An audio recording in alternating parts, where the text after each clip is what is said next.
Hey there, chemistry enthusiasts! Welcome to Vistar Academy. Today's video is all about finding electronic configurations. Understanding how to determine the electronic configuration of an atom is a crucial skill in chemistry. So, let's get started. Step 1. Determine the atomic number of the element.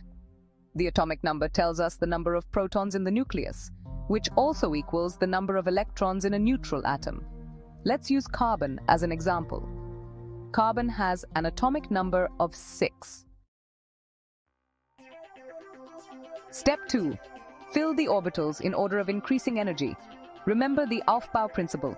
Electrons occupy the lowest available energy levels. For carbon, we fill the 1s orbital first, then the 2s orbital, and finally the 2p orbitals. Step 3. Apply the Pauli exclusion principle. Each orbital can hold a maximum of 2 electrons with opposite spins.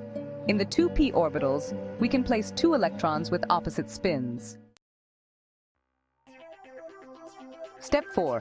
Apply Hund's rule. Electrons occupy empty orbitals before pairing up. In the 2p orbitals, we place 1 electron in each orbital before pairing up. And that's it. The electronic configuration for carbon is 1s2, 2s2, 2p2. If you understand these steps, then do comment for sodium, aluminium, and argon atom. Thanks for watching, and we'll see you in the next video.